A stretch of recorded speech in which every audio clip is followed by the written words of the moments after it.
Essa é a nossa penúltima aula, né, desse primeiro bloco de História da Igreja. Como eu falei para vocês, nós vamos ter 4 blocos de História da Igreja, porque senão ficaria muito longo. É muita coisa, muito assunto. E aí, então no 4º século, esses gigantes da Igreja, eles quem vão balizar e que vão ajudar a Igreja a se manter fiel às Escrituras, e muitos deles então vão enfrentar imperadores, como a gente vai ver hoje. Então, o Concílio de Nicéia ele foi fundamental para a caminhada da Igreja, não só no 4º século, obrigado, Naim, não só no 4º século, mas, enfim, tem igrejas hoje que têm na sua confissão de fé ainda, aliás, usam ainda, e com muita propriedade, inclusive, o Concílio de Nicéia como base para a sua confissão de fé. Então, para você ver o que aquela reunião lá, o que ela como ela foi produtiva e que tem ecoado ao longo da história da igreja. Então, mesmo em exílio, aquele Eusébio que a gente falou sobre ele, falei na aula passada, ele dá um jeito de chegar junto do imperador. E naquela época, quem estava junto do imperador, que era considerado o bispo dos bispos, ele tinha total poder de mexer os pauzinhos e mexer, enfim, na igreja, como eu falei para vocês. Ele chega junto do imperador, volta do seu exílio, porque ele havia sido considerado herege lá no Concílio de Nicéia, e quando ele retorna, então, aí ele começa suas influências, só para a gente retomar onde a gente parou, porque esse aqui vocês já viram semana passada. Então, em 328, Alexandre de Alexandria morre, e Atanásio, então, é quem o sucede. E aí Atanásio como eu falei para vocês, a biografia de Atanásio é a luta pela causa Nicéia. Foi um homem que viveu para que a causa Nicéia, ou Nicena, ela pudesse permanecer, e o desafio para ele é grande, porque ele vai assumir no momento em que o Eusébio ele está com total influência com o imperador, com Constantino. Então, o desafio para ele é grande. Então, vamos lá, gente. Falei para vocês que depois que Constantino morre, os seus 3 filhos assumem, e isso não vai dar certo. Eles dividem o império em 3 partes, né? Constantino II, Constante e Constâncio no Oriente. Para dar uma resumida, o Constâncio lá do Oriente, ele fica com todo o império, no final das contas, passado um tempo. E aí o Constâncio, ele é ariano. Então, você vê os problemas então, que a igreja começa a enfrentar. Porque no Concílio de Nicéia, o arianismo foi considerado como heresia, porque eles não acreditavam que Jesus ele era Deus, eles não acreditavam, como eu mostrei para vocês, que Jesus era da mesma substância, que não fazia parte da Trindade, ou seja, tudo aquilo. Eles acreditavam que Jesus havia sido criado por Deus. Que Jesus havia sido a primeira criação de Deus. Então, naquele concílio, eles foram considerados hereges, mas Juliano, o apóstata que surge, ele não só tem uma queda pelo arianismo, mas ele começa a trabalhar para que o paganismo então volte. Quando ele percebe que a igreja está rachada por causa de os nicenos e os arianos, aí ele começa a fazer o seguinte: é a oportunidade que eu tenho de trazer o paganismo de volta para Roma. E aí ele vai começar a trabalhar nisso. Então, Constantino II e Constante, eles eram a favor do credo de Nicena, e Constâncio não. Ele era a favor do arianismo. E aí, quando Constâncio morre, Juliano, o apóstata, sobe ao poder, que era sobrinho de Constantino. Só que lembra que eu falei para vocês que quando Constantino morre, ele manda matar todos os seus familiares, para que ninguém possa reclamar o poder, senão seus 3 filhos. Então é isso que ele faz. E aí ele sai mandando matar. E dizem que quem faz isso é o Constâncio. Os 3 filhos estão com ele. E Constâncio é quem dá a maior, bota a maior pilha para que ele leve essa ideia à frente. Porque, bom, se eles é quem era interessado nisso, né? E aí, então, eles não vão deixar com que ninguém reclame o trono. Só que mais na frente vai ter um probleminha, que a gente vai ver já já. Então, Constantino e Constante, Constantino II aqui já, tá? Eles brigam pelo o poder, né? E aí assume o meio e a parte ocidental do império. No caso, Constante é quem assume. E aí, após um tempo, o Constâncio, então, ele assume todo o império. Quando Constantino morreu, isso aqui que eu falei para vocês, houve uma matança, e os 3 filhos, então, vão ser responsáveis por isso também. E aí, o que acontece? Quando Juliano sobe ao poder, o que é que ele faz? Antes de qualquer coisa, ele quer acabar com todos aqueles que acabaram com sua família. Porque os seus pais morrem, seus irmãos morrem por causa do massacre, né, que o Constantino faz aos seus familiares. E aí a primeira coisa que ele quer fazer, ele quer atacar aqueles que acabaram com sua família, que mandaram matar a sua família. Então, de toda a família de Juliano, só sobrou o seu irmão mais velho, e ele acreditava que os soldados o tinham poupado por causa de sua idade. Ele só tinha 6 anos e o irmão mais velho dele tinha um problema de saúde. Então, ele acredita que eles não morreram por causa disso, porque ele tinha apenas 6 anos de idade e o seu irmão mais velho, ele tinha problemas de saúde. Então, dos 3 filhos, apenas Constâncio estava em Constantinopla nessa época, o que recai sobre ele, ou seja, o peso maior dessa matança recai sobre Constâncio. Porque ele quem estava em Constantinopla quando Constantino morreu. Então, embora os 3 tivessem concordado com essa matança, mas quem estava lá no momento em que a ordem é dada era Constâncio. Daí que Juliano, então, tem um problema maior com Constâncio. E aí, com o tempo, Constâncio teve que recorrer a Galo. E quem era Galo? Porque ele não tinha filhos e precisava de alguém que garantisse a sucessão do trono. Galo era o irmão mais velho de Juliano. Bom, enquanto isso, Juliano seguia seus estudos em filosofia em Atenas e já havia abandonado o cristianismo. Por causa de tudo que ele sofreu, então, ele nega a fé cristã, começa a estudar filosofia e aí abandona totalmente o cristianismo. E aí a gente vê o perigo, né, de coisas que a gente vive, que nós passamos, coisas pelas quais nós passamos nessa vida, que muitas vezes pessoas passam por lutas e dificuldades e aí chegam ao ponto de negar a própria fé. A gente vê exemplos disso na Bíblia, não vemos pessoas especificamente, mas Paulo advertindo contra esse tipo de situação para que algumas pessoas não cheguem a negar a sua fé. Isso acontece muito hoje em dia. Quantas pessoas que nós conhecemos ou já ouvimos falar hoje em dia, que por causa de lutas e dificuldades, enfim, que passam na vida, elas abandonam a sua fé. Não foi diferente com Juliano. Então, por causa de tudo que ele viveu, a amargura tomou conta do coração dele, ele vai estudar filosofia e nesse aspecto aí, nesse momento, ele já tinha então abandonado o cristianismo. É por isso então que Juliano vai ser conhecido como o apóstata.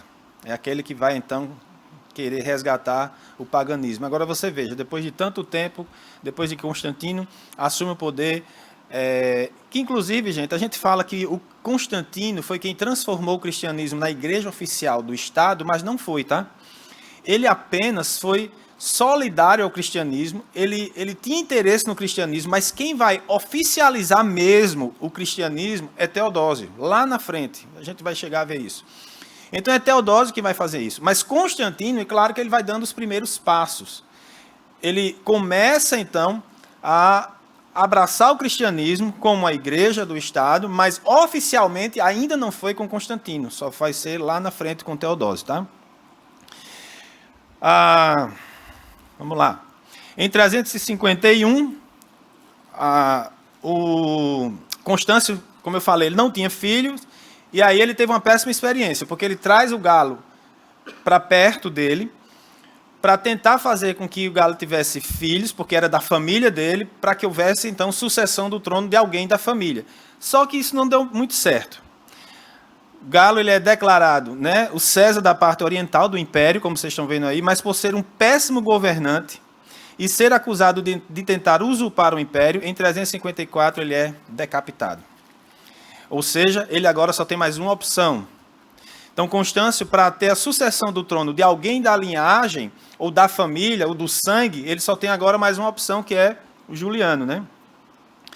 Então, depois de vencer o medo com relação ao Galo, porque ele já tinha tido essa péssima experiência, então Constâncio convocou Juliano, conferiu a ele o título de César e confiou a ele o governo das Gálias. Só que ninguém acreditava que Juliano tinha a capacidade de tomar conta de uma parte do império. As pessoas, quando Constâncio fez isso, muitas pessoas questionavam e diziam porque ele não vai conseguir fazer isso. Mas o que acontece é exatamente o contrário. Apesar dele ser um mestre em filosofia, estudava muito filosofia, mas ele surpreendeu todo mundo, porque além de ser um excelente administrador, ele se tornou um excelente general do exército e vencendo, inclusive, lutas com os bárbaros, que era quem naquele momento estava querendo acabar com Roma, né? Que isso vai acontecer mais na frente um pouco. Então, quando isso acontece, aí Constâncio percebe que a decisão dele foi boa, não foi de todo ruim. E aí ele ia ter, então, alguém para sucedê-lo. Então, diante das habilidades de Juliano, Constâncio ficou com medo e tratou de pensar em afastar essa ameaça. Ou seja, o cara era tão bom que agora ele já pensa o contrário. Esse cara vai ser uma ameaça para mim. E aí ele diz, eu tenho que fazer alguma coisa, eu tenho que tomar alguma providência. Então você percebe que na história essa questão de traição, de ciúme, de inveja se repete, porque o ser humano, gente, ele vai ser sempre ser humano, seja no passado, seja hoje, seja no futuro. O coração do homem é enganoso, o coração do homem é traidor, é invejoso. Então, às vezes a gente pensa o seguinte, que no passado as pessoas, parece que a gente tem a ideia de que no passado o coração do homem ele era melhor. Não, de forma alguma. É como Salomão diz, não há nada de novo debaixo do sol. Só muda a roupagem. Só a formatação que é diferente. Só o sistema que é diferente. Aliás, nem o sistema, né? Até o sistema é igual, como funciona a questão da política, a questão religiosa. Tudo isso é do mesmo jeito, gente. Mas a roupagem é que muda. Porque o coração da gente é o que faz tudo isso se tornar igual de século em século.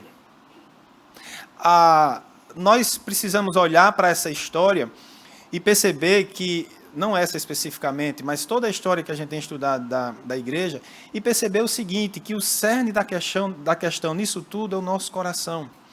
Algumas coisas mudam com relação à sociedade, à cultura da época, como eles viviam, o que era importante para eles, que hoje a gente já consegue vencer, alguns tabus, mas tem uma coisa que não muda, é o nosso coração.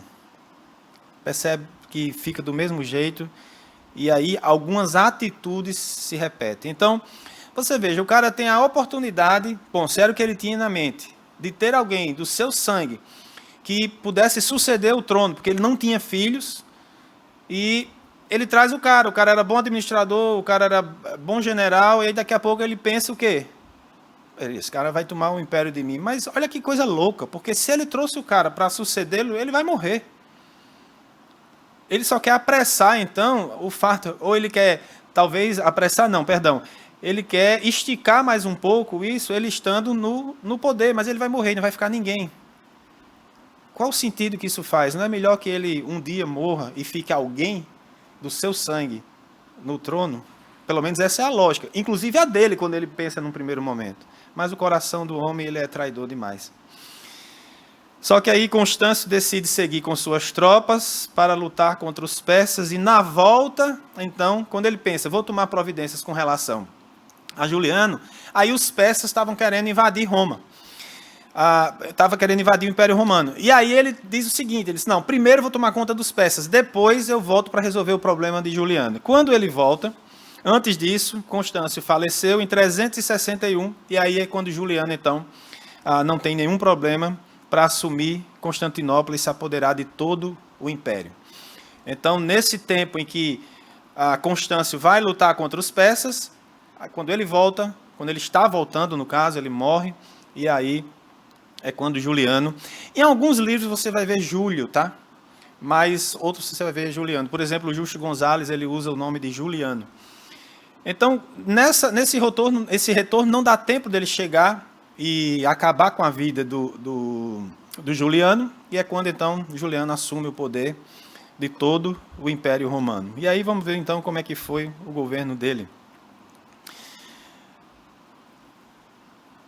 a primeira atitude de Juliano foi se vingar, como eu falei para vocês, de todos os que o fizeram sofrer. E aí ele cria um tribunal que agia em paralelo, de forma paralela, mas que agia debaixo do governo dele, né? Era debaixo da autorização dele que esse tribunal agia. Não era pela justiça, mas era pela justiça própria. Mais uma vez, nada de novo debaixo do sol, né? Então, quantos tribunais hoje em dia que agem por influência de alguém de fora, que muitas vezes nem lá dentro está, e que nem faz parte ou nem tem capacidade para julgar qualquer situação. Mas aqui também não foi diferente. Então, Juliano, então, a primeira coisa que ele faz no governo é juntar um grupo de pessoas para julgar essas causas. E aí, gente, morre muitas pessoas. Muita gente é condenada à morte por causa desse tribunal e que são consideradas seus piores inimigos. Apesar de ser um governante hábil, ficou conhecido por sua política religiosa, o apóstata. Então, excelente governante, mas a parte política dele falou bem mais alto. Então, se a gente pudesse resumir, a política dele seria restaurar a glória perdida do paganismo e impedir o progresso do cristianismo. Essa foi a forma como ele trabalhou, porque talvez você pergunte, então ele perseguiu a igreja cristã? Não. E a gente vai ver como é que ele trabalhou, então, para atrapalhar o crescimento da igreja. Ele não perseguiu a igreja. Então, Juliano, apesar de ser considerado apóstata, mas ele só queria o seguinte, restaurar o paganismo, mas sem perseguir a igreja. Ele ainda tinha essa dificuldade de perseguir os cristãos. Então, ele queria retardar esse crescimento, mas trazer a glória do paganismo de volta. Será que ele conseguiu trabalhar dessa forma? Vamos ver a caminhada, então. E aí, desde Constantino, que o paganismo perdeu as suas forças, embora não impedisse o culto pagão, Constantino não os apoiava como apoiava os cristãos. A gente já viu isso, né? Ele não mandou fechar, não mandou acabar com os cultos pagãos, mas de tanto negar apoio para eles, a gente já viu que eles não tinham mais forças. Os sacerdotes pagãos, enfim, eram moribundos, viviam dentro dos templos, que praticamente estavam destruídos. E o paganismo, então, perde quase que totalmente a sua força. Não morreu totalmente, mas perde muito da sua força. Por quê? Porque Constantino só apoiava o cristianismo. Então, após a morte dele, os seus filhos seguem fazendo a mesma coisa. Então, os três que assumem Roma fazem a mesma coisa, ou seja, o paganismo não tem muito apoio. E quando não tem apoio nem religioso, nem financeiro, aí como é que eles vão então sobreviver, uma vez que a maioria da população está aderindo ao cristianismo? Por quê? Porque o imperador é cristão. E a gente já viu isso, que uma vez que o imperador é cristão, as classes mais ricas começam então a fazer parte da igreja. Seja para bajular o imperador, ou seja para usar a igreja, como a gente já viu, para conquistar algum espaço, algum poder que talvez eles não encontrassem no império. E aí eles tentam encontrar esse espaço na própria igreja. Então, quando isso começa a acontecer, quem tem dinheiro é a igreja. E aí o paganismo vai perdendo total poder. Então é muito tempo, gente, sem apoio do governo, muito tempo, e aí eles não têm essa força toda. E agora, para restaurar isso, para trazer isso de volta, vai ser muito difícil. Então, quando ele assume o poder, os templos estão acabados, os sacerdotes são os farrapos. Então, uma coisa interessante que ele faz, gente, a reforma dele começa e é uma cópia da hierarquia da igreja naquela época. Então, quando ele vai reformar o paganismo, ele olha para o cristianismo e ele começa, então, a fazer exatamente a mesma coisa. Em termos de estrutura hierárquica, ele simplesmente transforma o paganismo no cristianismo. Então, a estrutura era exatamente igual, apenas o conteúdo que não era, né? Porque eles adoravam outros deuses, sacrificavam outros deuses, mas em termos de hierarquia, ele começa a implementar o cristianismo no paganismo. E você vê que forma não é conteúdo, né? Forma não fala mais alto do que o conteúdo do coração. Então, se a gente olhar direitinho hoje, muitas igrejas cristãs, protestantes, a forma como elas vivem são mais pagãs do que cristãs. O formato hierárquico, o formato de culto é mais pagão do que cristão. Então, se você ligar a televisão, você vai perceber hoje que tem igrejas no Brasil que os cultos delas mais parecem com os momentos de cultos de terreiros de Umbanda do que do cristianismo. Então a gente percebe que isso não é novo, mais uma coisa que não é nova debaixo do sol. E aí a gente percebe também que formato sem conteúdo, Deus não se impressiona com formato. Isso já é antigo, porque Jesus disse, olha, vocês tenham cuidado, porque os fariseus, eles ficam aí orando em praça pública, todo mundo vê formato. E o que eles queriam, eles já receberam, que era ser visto pelos homens. Isso é um formato. É performance. Então, muitas igrejas hoje, elas trabalham na base da performance. E aí, na base da performance, Deus rejeita. Isso é paganismo, que o paganismo trabalha na base da performance. Se a gente voltar bem lá atrás, lá no Monte Carmelo, o que é que os sacerdotes de Baal fazem? Performance. E Elias faz o quê? Ele faz uma oração. Manda encher de água o altar e faz uma oração. Ele não bate no peito, ele não bate na cabeça, ele não pega um chicote. Não, ele faz uma oração. Ele fala com Deus. Não tem performance, como os sacerdotes de Baal, de ficar arrodeando, de ficar se chicoteando. Isso é performance. O pessoal que sobe escadas de joelhos, que, sei lá, enfim, faz esse tipo de coisa, é performance. Basta falar. Esse é o conteúdo, né, da fé cristã. É relacionamento pessoal, é intimidade com Deus. Não tem performance, não tem como a gente dizer assim, olha, é deitado, é sentado, é em pé, é caminhando, é quando for dormir, é quando acorda, é no meio-dia. Não, porque se a gente estabelece essas coisas, isso é performance, né? Isso não faz parte da vida cristã, nem da nossa relação com Deus. E aí, gente, a reforma de Juliano foi tola, porque ele achou que trazendo a performance, ou a forma como o cristianismo vivia para o paganismo, isso ia dar certo, ia fazer efeito, mas não dá. Do mesmo jeito que a gente pega o contrário, às vezes, a forma como se faz do outro lado e tenta trazer para o culto cristão, isso só causa vergonha. Pode-se até achar que dá certo, mas impressiona, pode deixar alguém, né, olhando, impressionado, mas não dá. Só que aí o que é que acontece? Juliano percebe o seguinte, que centenas e centenas de sacrifícios que o império promove, eles não são necessários para quê? Para agradar o povo. O povo não simpatiza mais com aquilo. As pessoas olhavam e ele sacrificou muito. Performance. Quantos e quantos bezerros e novilhos e quantos animais Juliano não deve ter sacrificado para que pudesse trazer a atenção das pessoas para o paganismo, mas o povo não conseguiu. Daí ele tem uma ideia, que é o seguinte, bom, se eu não estou conseguindo a atenção do povo por meio do paganismo, então eu vou começar a fazer o seguinte, eu vou enfraquecer o meu rival mais poderoso, que é o cristianismo.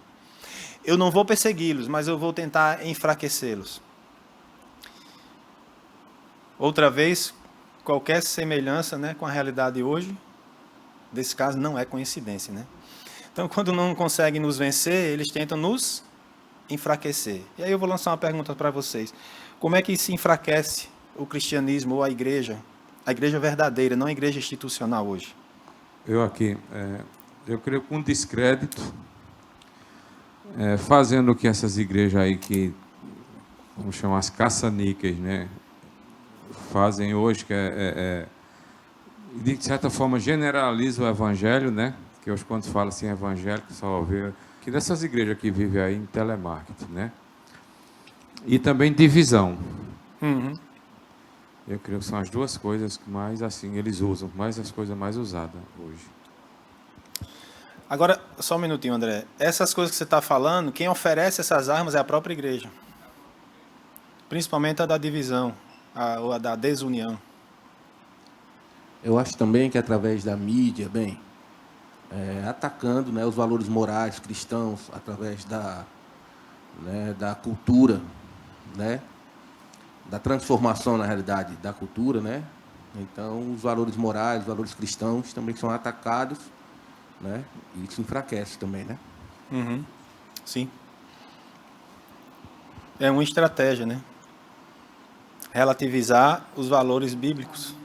Eles tentam nos enfraquecer atualmente, né? Nos chamando de radicais, de retrógrados, de homofóbicos, sempre nesse sentido de pejorativo, que não aceitamos as diferenças, sempre a face ruim do conservadorismo. É assim que hoje em dia eles tentam atrapalhar o cristianismo, né? Sempre nos chamando de radicais. Sempre atrapalhando essa agendinha deles. Nessa questão do radicalismo, eu tenho um primo que ele diz assim, radical foi Deus que entregou o filho dele para morrer da cruz. Aí vem me chamar de radical.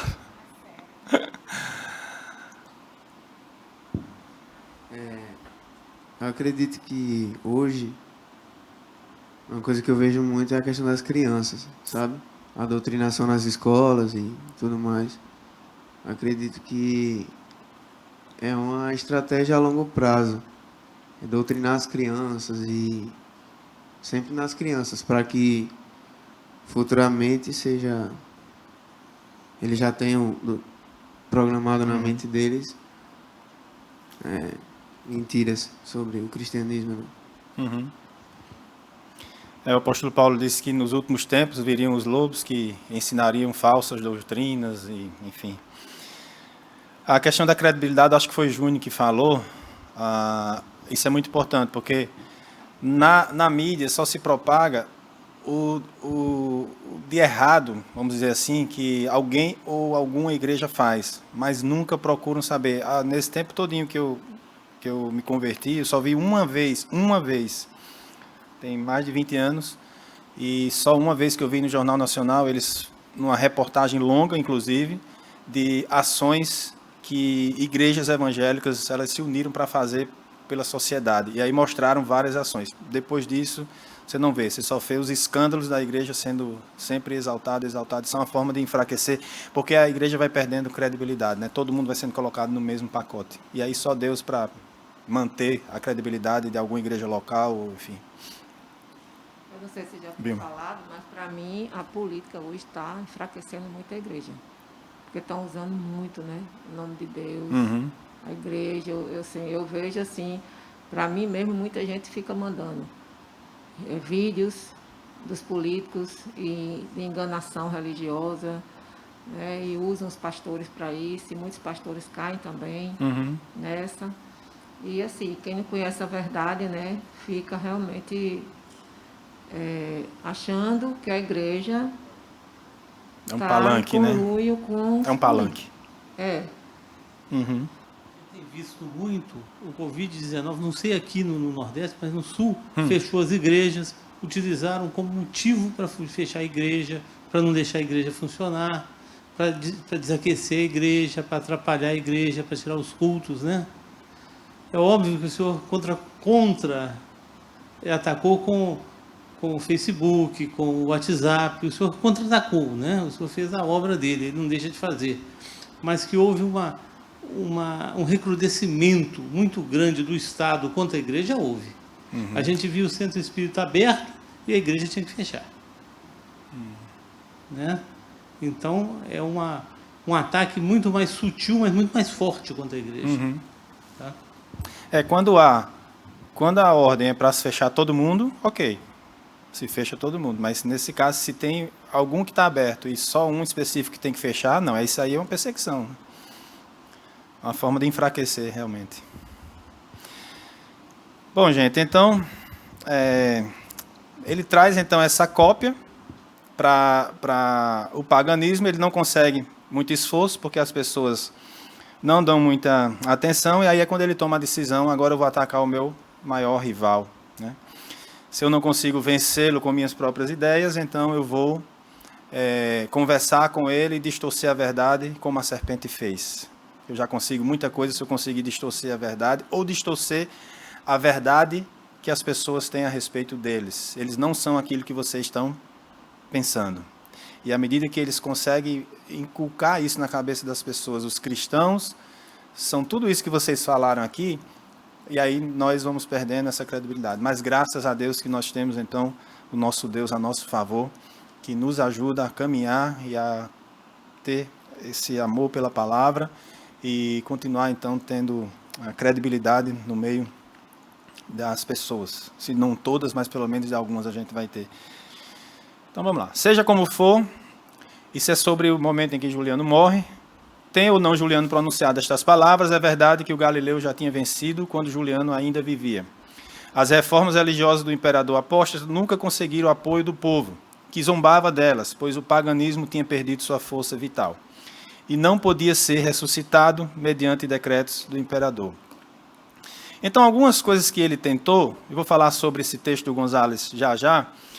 O que é que ele fez, gente? Como é que ele tentou, então, dificultar a caminhada do cristianismo ou a difusão do cristianismo? Primeira coisa, ele proibiu que ensinassem letras clássicas. Aí você diz, letras clássicas? Que danado tem a ver letras clássicas com a difusão do cristianismo? Porque aí ele impedia que eles utilizassem as grandes obras pagãs para difundir suas doutrinas. Então, quando eles ensinavam, seja nas faculdades, nas escolas, letras clássicas, eles pegavam o que eles tinham de muito material, eram doutrinas e filosofias pagãs daquela época, e eles faziam um contraponto, digamos assim, em sala de aula. E aí, olha que coisa interessante, o imperador disse, não, quem é cristão, não pode ensinar na sala de aula letras clássicas, porque eles vão pegar as doutrinas pagãs e vão fazer contraponto. Mais uma vez, isso é semelhante, né, o que a gente vive hoje. Quanto menos pessoas que temem a Deus em espaços de trabalho ou em espaços que você possa fazer contrapontos com o Evangelho, melhor, não é verdade? Ou seja, Guilherme falou, sala de aula. Quanto menos professores que temem a Deus em sala de aula, melhor, porque a gente não tem contraponto. Certo? E aí as crianças só ouvem um lado da história. Então, quanto menos contraponto tiver, melhor. Uma outra coisa que ele fazia, para chamá-los de galileus, ele passa a chamá-los de galileus. Mas por quê? Porque ele escreve uma obra ridicularizando as escrituras e os ensinos de Jesus. Então, ele coloca um apelido nos cristãos. Ele chama todos os cristãos de galileus. Então, todo grupo de cristãos eram galileus. E aí, quando ele passa a colocar esse apelido, e o imperador é o imperador, né? Isso se espalha rápido. Aí ele escreve uma obra, então, ridicularizando os galileus. Lembre que ele era muito inteligente, formado em filosofia. Quando ele escreve isso, isso se espalha, e ele ridiculariza, então, a obra de Jesus e os evangelhos. E aí as pessoas começam, então, a fazer essa associação de que Galileu é alguém ridicularizado. E a terceira coisa que ele faz, ele se dispôs a construir um templo em Jerusalém, não porque ele era simpático aos cristãos, mas porque ele sabia que era para contradizer os cristãos que diziam que a destruição foi o cumprimento de uma profecia. Ou seja, para ridicularizar essa profecia, ele disse, eu vou construir um templo em Jerusalém, porque aí eu quero ver como é que eles vão dizer que era uma profecia e essa profecia era verdadeira se existe um templo em Jerusalém. Olha que nível vai a cabeça de um sujeito para acabar de forma sutil com a religião, digamos assim, ou com um grupo de pessoas. Não persegue, entende? Ele não persegue com força física, ele não manda fechar as igrejas, ele não manda acabar com os cultos, fechar os cultos. Não, ele não manda fazer isso, mas ele toma algumas atitudes que aos poucos, com o tempo, às vezes curto prazo, médio prazo e longo prazo, o cristianismo vai perder totalmente a sua credibilidade. Então, não se engane, o que a gente vive, e hoje já em nossos dias, acontece muito isso, na base da inteligência. Vamos enfraquecendo na base da inteligência. Quem já leu aqui Cartas de um Diabo ao Seu Aprendiz, de C.S. Lewis? Pouca gente. Leiam esse livro. Cartas de um Diabo ao Seu Aprendiz. Que aí você vai ver a história de um diabo mais velho, vou falar aqui na minha linguagem, dando conselhos para um diabo novinho de como agir para acabar com a vida de um cristão ou a vida de um grupo de cristãos. Então vale muito a pena você ler esse livro. E aí você vai ver que não tem força física. É na base da inteligência e da criatividade. Então eles são muito mais inteligentes e muito mais espertos do que a gente. É tanto que o apóstolo Paulo vai dizer que, lá em Efésios, que os cosmocratas, que são aqueles contra os quais nós estamos lutando, nossa luta não é contra carne nem sangue, mas contra os principados e potestades, a palavra que ele usa é cosmocratas, era um grupo de soldados do exército romano que se sentava numa mesa para criar a estratégia de guerra. E você sabe que o exército romano era conhecido por vencer as batalhas, mas eles venciam as batalhas porque esse grupo sentava para pensar como seria, então, a batalha, contra quem eles iam lutar, por onde eles iam atacar, aonde eles iam atacar, ou seja, eles não iam de qualquer jeito. E Paulo diz que os principados e potestades, eles agem contra a nossa vida dessa forma. Sentam, analisam, estudam para saber como agir. E nós, o que fazemos? A gente vai de qualquer jeito, né? Então, não se sabe se é verdade, mas dizem que antes de morrer, as últimas palavras de Juliano foi: venceste, Galileu. Olha que coisa interessante. Venceste, Galileu. Ao longo de toda a sua vida, ele tentou acabar com os cristãos, que mais na frente ele chama os de galileus. Ele vê que não consegue, e antes de morrer, então, ele faz ele dá esse grito, esse desabafo: venceste, Galileu. É por isso, então, que o Justo Gonzalez ele vai dizer: seja como for, tem ou não Juliano pronunciado essas palavras, é verdade que o Galileu já tinha vencido quando Juliano ainda vivia. Então, as reformas religiosas do imperador apóstata nunca conseguiram o apoio do povo, que zombava delas, pois o paganismo tinha perdido sua força vital e não podia ser ressuscitado mediante decretos imperiais. Ou seja, embora a gente saiba que atrapalha, que coloca em risco, às vezes, a fé de muitos irmãos, como nós já vimos que tiveram aqueles que caíram nas perseguições, alguns depois voltaram para a igreja, mas atrapalha a caminhada da igreja. Mas não é um império, não é um governo, não, ninguém pode acabar com a caminhada da igreja, porque a igreja é de Jesus. Pode atrapalhar, pode vir momentos de dúvidas, de questionamentos, de dor, de perseguição, mas a igreja é do Senhor, e ela vai continuar caminhando, independente de quem estiver no poder. Vamos ver agora os gigantes da igreja, gente. Então, esse era o quadro que se vivia em Roma, no Império, não só em Roma, né, porque eles estavam em Constantinopla, mas no Império Romano. Juliano, então, morre, e aí a gente vai ver, gigantes da igreja, eles viveram em épocas diferentes, às vezes em épocas simultâneas, mas com imperadores diferentes. E o Basílio, bispo de Cesareia, ele vai dizer o seguinte: a única coisa que possuo, que poderias confiscar, são estes farrapos e alguns livros. Tampouco podes me exilar, pois onde quer que me mandes, serei hóspede de Deus. Olha a mentalidade desses caras, a cabeça deles como era diferenciada. E aí o primeiro que a gente vai ver é Atanásio, como eu falei para vocês, que foi o homem que teve na sua biografia, ou como sua biografia, a luta pela causa nicena, né? E Atanásio, ele viveu de 296 a 373, então, entre os muitos que assistiram o concílio de Nicéia, ele estava como um diácono chamado Atanásio. Era um discípulo de Alexandre de Alexandria, tá? Não era discípulo de Alexandre o Grande, não, gente, pelo amor de Deus. Alexandre o Grande já tinha ficado lá para trás, nem desse Alexandre aqui que está assistindo a aula hoje. Então vamos ver, gente, sobre Atanásio. Provavelmente procedente de classe social baixa do Egito e de fala copta. Nasce em 299. Desde muito cedo se relacionou com os monges do deserto. Veja como o movimento, você vai ver aqui na vida dos gigantes, como o monasticismo influenciou muito. E foi uma bênção para muitos desses gigantes da igreja. A gente vai ver como Agostinho, por exemplo, que é a nossa próxima aula vai ser só sobre Agostinho, nossa última aula. Hoje eu vou tentar andar bastante para a gente ver 2 deles, e mais 2 vou ver de forma resumida, para que a gente possa ter, então, uma aula só sobre Agostinho, sobre o que ele pensava, enfim, sobre a vida dele antes de se converter e depois de se converter. Vale a pena. Agostinho tem influenciado até hoje a igreja cristã, né?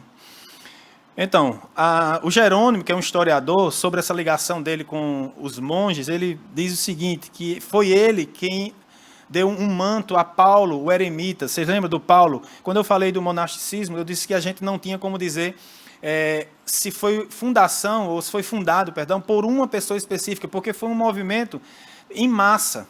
Muitas pessoas que estavam revoltadas com a igreja, que aí saíram para o deserto, e não tem como se dizer que foi uma pessoa específica que começou o monasticismo, mas foram várias pessoas.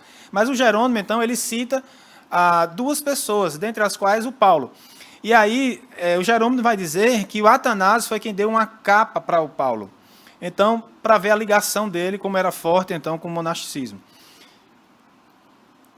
Não há dúvida que ele manteve uma relação estreita com os monges por toda a sua vida, inclusive sendo defendido por eles. Muitos monges defendiam o Atanásio.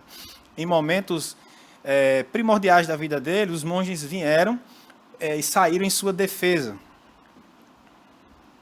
De todos os inimigos do arianismo, Atanásio era o mais temido. Agora, por que ele era o mais temido? Pela eloquência dele? Pela inteligência dele? Não. Ele não tinha a pompa nem a sagacidade dos bispos arianos, mas ele tinha raízes populares e tinha disciplina monástica. O povo era louco por Atanásio. Esse era o grande problema para o arianismo. Atanásio, ele era um bispo popular. Tinha o apoio dos monges. Ele era muito pastoral com as pessoas. Então ele vivia no meio do povo. E aí era difícil você lutar contra alguém que tinha o apoio do povo. Por um lado, isso é um perigo para quem tem esse apoio, não é verdade? Porque se vira a cabeça dessa pessoa, ele começa a fazer coisas tendo o apoio das pessoas e as pessoas vão apoiá-lo, estando certo ou errado, né? Mas ele era um homem temente a Deus e ele não fez isso. Então, qualquer líder que quisesse se levantar contra Atanásio, ele ia pensar duas vezes. Ia pensar duas vezes porque se atacasse Atanásio sem um motivo muito forte que justificasse esse ataque, o povo se voltaria então contra o império, contra o governador, ou seja, quem quer que se levantasse. Então, o segredo de Atanásio ser temido não está na capacidade intelectual, política, isso aí eu já falei para vocês. Então, antes mesmo da questão ariana, vai me ver mais água, por favor? Antes mesmo da questão ariana, ele já havia escrito uma obra contra os gentios e a encarnação do verbo. Sabe que a questão de Nicéia foi exatamente sobre o verbo, sobre o Filho de Deus. Então, antes mesmo dessa questão todinha, ele e o Atanásio já tinham escrito sobre isso. Então, Atanásio vai dizer que a essência do cristianismo está na encarnação do verbo. Essa é, então, a base da sua pregação e da sua vida. Aí, então, temos uma foto, que eu não consigo ler aqui embaixo. Gravura do século XIX, representando Atanásio, para mostrar o quanto ele era querido e quantas pessoas gostavam dele. Bom, em um dos textos dele, ele vai comparar a encarnação com a visita de um imperador a uma cidade. Olha que coisa interessante que ele vai dizer. Uma vez que o imperador se aloja em uma casa, não apenas essas casas é honrada, essas casas são honradas, está escrito errado aí, mas toda a cidade, uma vez que a presença do imperador traz proteção à cidade. Como para ele, a presença de Deus na história, por meio de Jesus, é o elemento central de nossa fé, entende-se o porquê dele ser um inimigo do arianismo. Então, ele não admitia de forma alguma. Quanto a esse parágrafo de cima, ele vai dizer o seguinte: o monarca do universo veio habitar em uma de nossas casas, e graças à sua presença em Jesus, todos nós ficamos protegidos das artimanhas do maligno. Essa visita de Deus por meio de Jesus nos torna livre para sermos o que Deus deseja que sejamos, ou seja, capazes de viver em comunhão com Ele. Ele faz essa analogia, né, sobre a visita do imperador a uma cidade e sobre a vinda de Jesus, então, à nossa cidade, ou seja, ao nosso mundo. Bom, no texto aqui, documentos da Igreja Cristã, vou ler um textinho aqui de Atanásio. Por esta razão ele nasceu, manifestou-se como homem, morreu e ressuscitou, para que possa convocar os homens dos lugares para onde quer que tenham sido atraídos, revelando-lhes o seu verdadeiro Pai, como ele mesmo o disse: eu vim buscar e salvar o que estava perdido. É um texto grande do Atanásio falando sobre a expiação. Vale a pena depois, se você quiser, você dá uma lida. Aí o último parágrafo ele fala isso. Então, essa era a base das pregações e da mensagem de Atanásio, a encarnação do Verbo. Então você percebe, gente, que muita coisa que a gente tem hoje de teologia sistemática, a nossa doutrina, como esses gigantes da igreja já escreviam sobre isso, e muito do que a gente tem hoje, a base vem lá de trás. Ou seja, lá atrás, isso não é coisa nova, que os teólogos de hoje estão inventando. Não. Nós estamos aqui no século IV da igreja, gente. E esses homens já estão escrevendo sobre isso, falando sobre isso. E o que é bonito é que o tempo passa e nós estamos reafirmando essa verdade. A gente pode até mudar um pouquinho a roupagem, né? Da forma como a gente escreve. Você vê que a forma como eles escrevem é uma forma mais clássica. Algumas palavras de vocabulário são assim, talvez a gente nem saiba o que significa. Mas eles já estavam, então, defendendo essas verdades, a trindade, a encarnação. A trindade, a ideia da trindade foi falada pela primeira vez, como a gente viu algumas aulas passadas, por Tertuliano. E hoje a gente tem, então, nossa teologia sistemática, tudo isso. A teologia sistemática, para quem não sabe, são livros de teologia onde eles sistematicamente colocam ideias sobre Deus, atributos de Deus, trindade, bondade, trindade não é atributo de Deus, mas bondade, misericórdia, enfim. E outras coisas, tá, gente, que tem a teologia sistemática. E esses homens aqui no século IV, eles já estavam, então, escrevendo sobre isso. Então, quando Alexandre de Alexandria morre, todos tinham a certeza de que Atanásio iria substituí-lo. Mas ele logo se retirou para o deserto, pois não queria abandonar sua vida tranquila de adoração junto ao povo. Porque o que ele queria era estar junto do povo, pastoreando o povo, e aí as pessoas queriam que, quando Alexandre morreu, as pessoas queriam que ele assumisse o bispado de Alexandria. E ele foge, porque ele não queria. Só que isso não vai ter muito sucesso. Ele é eleito bispo numa época não muito favorável, né, para ele. O ano em que Constantino revogou a sentença de exílio de Ário, o arianismo, então, começa a ganhar terreno. Você percebe aqui que a gente estava falando de Juliano, que já é depois de Constantino, depois dos filhos de Constantino, e a gente está vendo aqui que Atanásio vive, ou seu ministério, digamos assim, vai acontecer exatamente ainda na época de Constantino. Então, a gente volta um pouquinho no tempo no que diz respeito a imperador, mas a gente não tinha falado ainda de Atanásio. Então, no leito de morte, Alexandre ele vai fazer o seguinte, ele manda buscar Atanásio para declará-lo bispo, só que ninguém acha ele. E, no entanto, eles ao chegarem, eles percebem que ele não está em Alexandria, só que não tem jeito, né? Após a morte dele, depois de um tempo, Atanásio é eleito, contra sua vontade, bispo de Alexandria no ano 328. Então, é aí que, quando Ário volta do seu exílio, aí ele passa pelo primeiro exílio dele. Então, quando Ário retorna para Constantinopla e tem essa liberdade de voltar e pregar o arianismo, aí Atanásio, que tinha acabado de assumir o bispado de Alexandria, aí ele volta, então, passa pelo seu primeiro exílio. Ele vai passar por vários, tá? Ele vai passar por vários. Por causa do que ele cria sobre o concílio de Nicéia. Então, por isso que ele vai passar por vários concílios. Então, os arianos sabiam que Atanásio era a maior ameaça, e aí, para resolver esse problema, eles começam, então, a criar histórias falsas. Então, Eusébio ele vai dizer o seguinte, que ele era um feiticeiro, vai dizer que ele era um tirano com seus súditos do Egito. Então, Constantino então, ordenou que se apresentasse diante de um concílio, em Tiro, na cidade de Tiro, para se defender de todas essas acusações. E aí ele também foi acusado de ter matado um rapaz chamado Arcenas. Diziam que Atanásio havia cortado a mão para um ritual mágico. Isso ele tinha que se defender nesse concílio. Só que, ao invés de fugir, ele obedece, ele vai para o concílio. E depois de ele ouvir as acusações, aí ele pede então que entre uma pessoa no local, no auditório, e essa pessoa está encapuzada, todo mundo sabia quem era esse Arcenas, e aí ele pede para que depois de um tempo a pessoa então tire o capuz.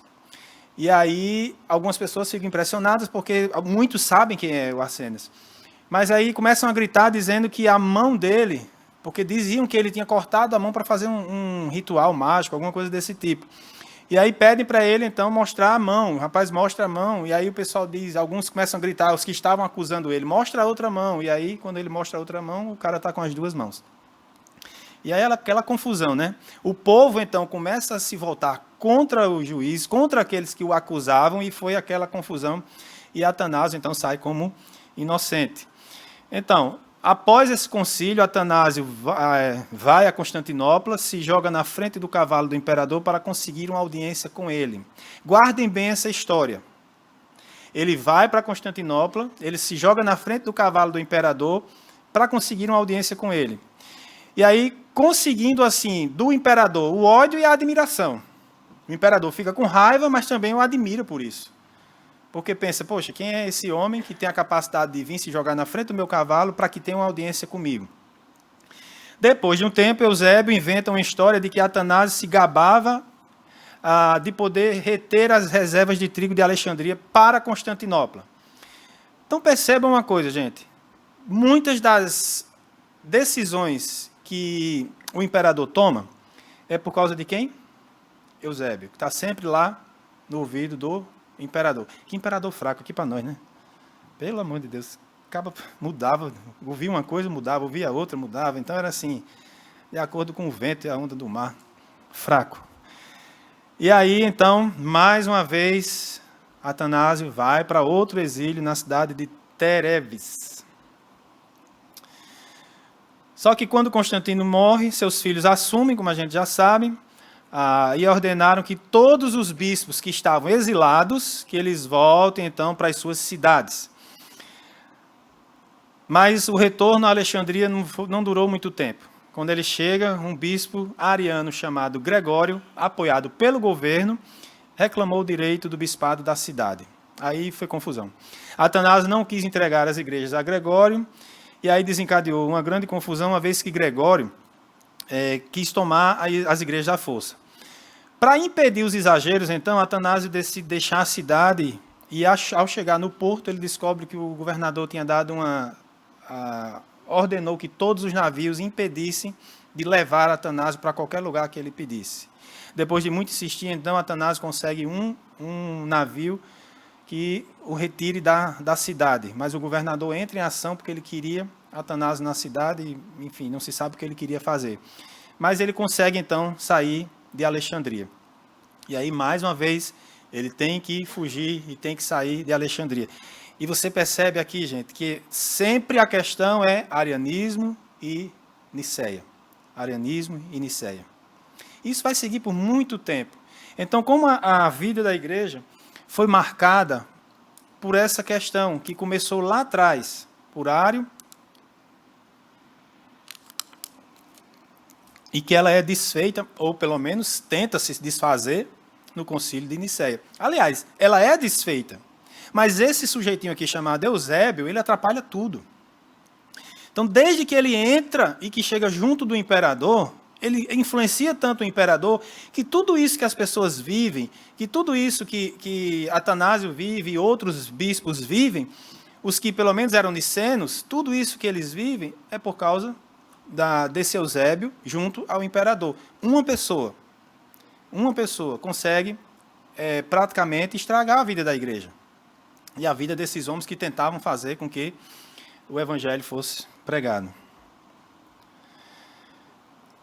Só que aí ele vai para Roma, depois que ele sai de Alexandria, e lá o seu ministério foi bem frutífero. E aí tantos nicenos, nicenos, é porque às vezes, gente, o óculos engana, viu? E o corretor às vezes também falha. Como os arianos haviam pedido ao bispo local para que lhe desse apoio, e a presença de Atanásio contribuiu bastante para a causa nicena em Roma. Em Roma ele se reuniu um sínodo e declarou que Atanásio era bispo legítimo de Alexandria, para que ele pudesse voltar sem confusão. Mas isso não significava que ele pudesse voltar, porque Gregório estava em Alexandria e a coisa não ia ser fácil. Mas ele só pode voltar então para Alexandria por uma solicitação de Constante, a seu irmão Constâncio, que governava o Oriente, para que permitisse e apoiasse o retorno de Atanásio para as suas cidades. Só que Constâncio faz isso porque ele tinha interesse. Ele queria a parte central do império. Ele estava no Oriente, queria a parte central, que Constante já tinha tomado o ocidente do seu irmão, e aí ele queria essa parte central. E como se houve a solicitação de Constante para que Atanásio pudesse voltar para Alexandria, aí ele diz, ok, eu dou a ordem para que ele volte para lá, deu por escrito, e aí ele volta para Alexandria. Mas isso aí ele vai cobrar lá na frente. Esse retorno de Atanásio foi muito importante para a igreja. Só que, com os desmandos de Gregório, o povo celebrou a sua volta. Seus inimigos não puderam fazer nada e ele gozou de um período de 10 anos de tranquilidade em Alexandria. Período no qual ele escreveu vários trabalhos contra os arianos e fortaleceu alianças com bispos ortodoxos por meio de correspondências. Bom, mas Constâncio, ele era ariano, e ele não ia deixar isso barato, né? E após a morte de Constante, ele se sente à vontade para atacar o maior inimigo do arianismo. Em 353, Constâncio obrigou todos os bispos a aceitar a fé ariana. Olha que coisa. E aí ele pede que um grupo de bispos condene Atanásio, mas esses bispos eles se negam a fazer isso. E aí eles vão dizer o seguinte, o cânone da igreja nos impede de condenar uma pessoa sem ela ter o direito de defesa. E aí a resposta que o imperador dá é o seguinte, nessa hora ele vai dizer o seguinte, minha vontade também é um cânone da igreja. E aí, em vista disso, os bispos assinaram então a condenação de Atanásio. O imperador ele era cristão, mas ele era ariano. Mas vocês percebem como os imperadores eles tinham essa ideia de que a igreja tinha liberdade para cultuar, a igreja tinha autonomia. Na hora que era para ter uma decisão, a gente vai ver que teve um que peitou o imperador mesmo. Já já a gente vai ver. Mas na hora que era para tomar uma decisão, os bispos tomaram uma decisão que contrariasse a vontade do imperador, aí vinha aquela ideia do imperador, eu sou o bispo dos bispos. A ponto dele dizer o que ele disse aqui, minha vontade também é um cânone da igreja. Ou seja, estou acima, a minha vontade está acima até do cânone de vocês. Vocês estão vendo a dificuldade, o problema da relação da igreja com o Estado? Muito complicado. A igreja nunca vai ter essa autonomia que ela imagina que vai ter. Uma hora, o governo vai querer falar mais alto. Uma hora, o governo vai dizer que se cumpra a minha vontade.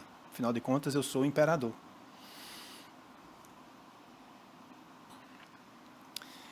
Bom, é interessante como Atanásio ele era sábio na forma de lidar com os seus problemas, certo? Como ele era muito popular e o imperador não tinha como mexer nele com facilidade, aí algumas coisas vão acontecer e a gente vai ver. Por exemplo, um tempo depois, Atanásio não consegue driblar o império e o governador de Alexandria invade um momento de celebração de ceia para o prender. Após um grande tumulto, discípulos deles o levam escondidos para os monastérios. No parágrafo 1 tem uma coisa interessante. Ele sabia muito bem como driblar essas situações. Atanásio era muito inteligente, uma pessoa que gostava de estar com os simples, com o povo, mais inteligentíssimo. Quando o imperador manda uma carta dizendo que estava disposto a conceder-lhe a audiência que ele havia pedido, lembra? Aí ele vai dizer assim, que ele se lança na frente do cavalo do imperador, aí ele vai dizer o seguinte, com muita educação, ele vai dizer que houve um engano. Ele responde para o imperador e diz, o senhor deve estar enganado. O imperador pede que as tropas que haviam disponíveis em Alexandria cerquem a cidade, e assim aconteceu. E aí o governador vai até Atanásio e pede para que ele saia da cidade. E Atanásio responde, mostrando a carta do próprio imperador, dizendo, mas eu tenho uma carta dele, dizendo que eu podia ficar na cidade. Lembram que Constante pede a Constâncio para deixar que ele volte para Alexandria. E aí Constâncio escreve uma carta dizendo que, na época de Gregório, né, que ele era o bispo de Alexandria e que reconhecia isso e tal, enfim, que ele voltasse, que se cumprisse como imperador, ele guarda a carta. E quando chegam lá para tentar afastá-lo de Alexandria, o governador chega, ele mostra a carta do imperador. E aí ele diz, não, Foi o próprio imperador que mandou eu vir para cá. Aí ele vai dizer assim, que imperador nós temos que muda de opinião tão fácil? E aí eles não fazem nada, eles continuam em Alexandria. Então, enquanto os soldados estão invadindo, Atanásio pede para que a congregação comece a cantar hinos. Isso não adianta. Depois de um tempo, essa luta vai, enfim, se intensificando, até então que o governador diz que todas as tropas invadam a igreja. E ao invés de fugir, ele pede para que a igreja comece a cantar hinos dos salmos, que eles tinham na época, né? A confusão foi muito grande, algumas pessoas caem no chão, e aí alguns diáconos da igreja, pastores locais que trabalhavam com Atanásio, pegam ele rapidamente e tiram ele de dentro da igreja. E por um bom tempo Atanásio ficou então como um fantasma. Ninguém sabia por onde ele andava. E aonde ele estava? Estava nos monastérios. E os monges, eles tinham uma capacidade de se comunicar interessante. E aí eles sabiam onde as tropas estavam chegando, em qual monastério estavam chegando. E quando estavam no monastério, aonde Atanásio estava hospedado, ele já o retirava e levava para outro local. E por um bom tempo, então, ele ficou assim, de monastério em monastério, tentando escapar. Só que enquanto ele passa praticamente uns 5 anos fugindo de um lugar para o outro, aí, então, a causa nicena ela leva um grande golpe, porque todos aqueles bispos que foram obrigados a assinar, que eram arianos, daí, então, o arianismo começa a crescer muito e a se espalhar bastante em todas as cidades, né, em todos os locais. Então, quando Constâncio morre, Juliano assume o governo, manda todos os bispos retornarem de seus exílios. Vocês percebem que é um negócio que exílio, aí volta, vai e volta, morre o imperador, volta do exílio, aí o imperador começa a perseguir, vai para o exílio. Ou seja, assim era a vida deles. Mas uma coisa você percebe, eles não abrem mão. Eles não voltam atrás de jeito nenhum. Alguns voltaram porque foram forçados a voltar, né? Se deveriam ou não, a gente não sabe o que aconteceu. Então, os bispos retornam ao seu exílio, uma vez que ele não tinha interesse em apoiar nenhuma das duas causas. Juliano olha e fala assim, isso é um problema de vocês. É mais ou menos com Roma, na época dos judeus. Problema de teologia, problema de religião, vocês resolvam. O que a gente resolve em Roma é problema de confusão. Quando não tem paz, aí a gente vai para resolver. Mas, quando é questão de doutrina, questão de vocês de religião, Roma não vai se meter nisso. Quando Juliano assume, ele pensa da mesma forma. Se é ariano ou se é niceno, isso vocês resolvem, eu não quero saber disso. Então o objetivo dele era que os dois grupos se consumissem enquanto ele restaurava o paganismo. Ou seja, briguem à vontade, vocês se acabam e eu vou restaurando aos poucos o paganismo. Vocês vão ver que é interessante. Toda essa confusão, tudo isso por causa de uma letra. Uma letra. A letra I, que é o iota no grego. Vocês vão ver, vou mostrar para vocês. Então, depois de um tempo, Atanásio... depois de um tempo, Atanásio percebe que o grande medo de alguns em relação ao credo de Nicéia diz respeito ao fato de que a expressão de que o filho era da mesma substância que o pai pudesse ser entendida como não havendo distinção alguma entre o pai e o filho. Eu vou explicar. Olha só, foi daí que alguns preferiam dizer de semelhante substância ao invés de da mesma substância. Porque o medo deles era o seguinte, se a gente fala que eles são da mesma substância, corre o risco de alguns interpretarem que não são pessoas distintas, o pai e o filho, que são a mesma pessoa, no sentido que a gente já viu, inclusive, uma heresia que dizia o seguinte, que o pai ele se transformava no filho, e que o pai foi para a cruz. Lembra que eu falei isso aqui para vocês? Então, aqui, com o tempo e com a experiência, aí Atanásio percebeu isso, que o problema de muitos com relação ao credo niceno era exatamente essa expressão, da mesma semelhança. Porque aí eles diziam, mas da mesma semelhança, então corre o risco de se interpretar que o pai e o filho não são pessoas distintas. E nós sabemos aqui, até hoje, a questão da Trindade, que os três, Pai, Filho e Espírito Santo, são iguais em sua substância, mas são três pessoas distintas, certo? Só que as duas palavras no grego é a palavra homousios. E a outra acrescenta-se um i. Olha aí. Na que está no credo niceno é a de cima, homousios, que significa da mesma substância. Depois, a palavra que vai dizer de semelhante substância é homoiousios, ou seja, acrescentou um i antes do u. Toda essa confusão por causa de um i. Tudo isso acontece por causa de um i. Porque aí eles vão dizer o seguinte, que antigamente Atanásio dizia que era heresia, dizer que eles eram semelhantes em substância. Só que agora, depois de um tempo com experiência, ele está disposto a voltar atrás e chegar a um consenso de que, de fato, eles eram de semelhante substância. Porque aí você tem, então, duas pessoas distintas de semelhante substância, que é a de baixo com mais um i. Então, na verdade, a preocupação dele era em considerar, de Atanásio, era de considerar os que não queriam ser arianos, mas estavam dispostos a abandonar a distinção entre pai e filho, uma vez que essa distinção estava na Bíblia, que não estavam dispostos, a abandonar a distinção entre pai e filho, uma vez que essa distinção estava na Bíblia, e era doutrina da igreja desde o começo. Então, esse grupo de pessoas, eles não queriam ser arianos, mas também eles não queriam abandonar a distinção entre pai e filho. Então, tinha muita gente, e aí eles não queriam ser nenhum nem outro. E Atanásio percebe isso, e aí ele diz, não tem problema voltar atrás. De fato, há uma possibilidade de uma interpretação errada. Acrescenta-se o i para outra palavra diferente, e agora sim nós vamos ter que o pai e o filho são de semelhante substância. Sendo de semelhante substância, nós temos duas pessoas distintas e iguais. E aí então se resolve para muita gente toda essa questão. Atanásio se aproxima desses cristãos para, após toda uma série de negociações, lhes mostrar que a fórmula de Nicéia poderia ser mal interpretada. Não tem problema nenhum.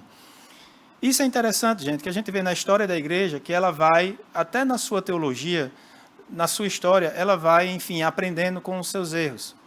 Vai mexendo em algumas coisas, algumas ideias. E esse concílio de Nicéia, esse tratado de Nicéia, enfim, ele vai sendo mudado com o tempo. E aí não tem problema nenhum com isso. Coisas que alguns antigos, outros que estavam lá em Nicéia, não viram, que mais na frente eles vão ver. Até em 381 vai ter um outro concílio para mexer mais um pouco nesse de Nicéia.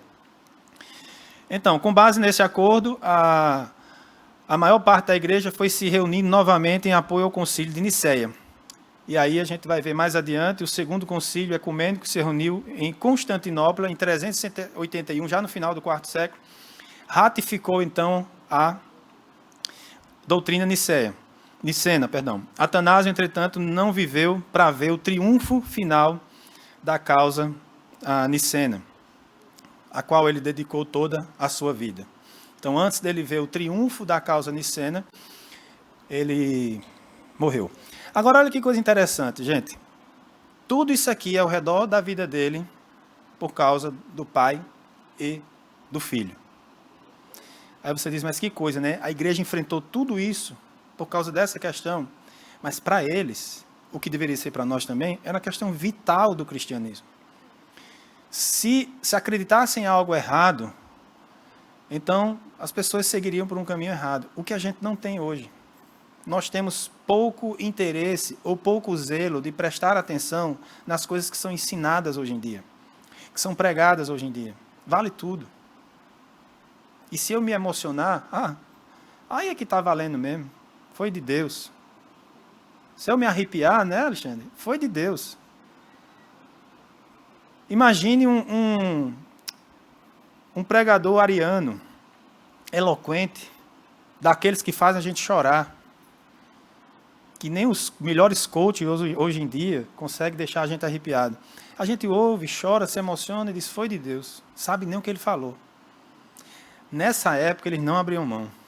Você vê o que ele sofreu aqui, Atanásio. Exílio, volta, vem, volta, vai, é ordenado, é expulso, é ordenado, é expulso. Recebe apoio, não recebe apoio, mas não abre mão de jeito nenhum. Porque está na Bíblia. Nós temos esse zelo. Aos poucos a gente vai perdendo. Por relativismo. E aí a gente vai entrando nisso também. A gente precisa ter muito cuidado com isso. Então, também poderia se falar de uma substância desde que se entendesse que não eram três deuses. Era outra coisa que eles tinham também muito forte. Uma substância, mas não são três deuses. Um só Deus. Pai, Filho, Espírito Santo. Então, toda a vida de Atanásio foi em lutar para que a fé nicena saísse vitoriosa.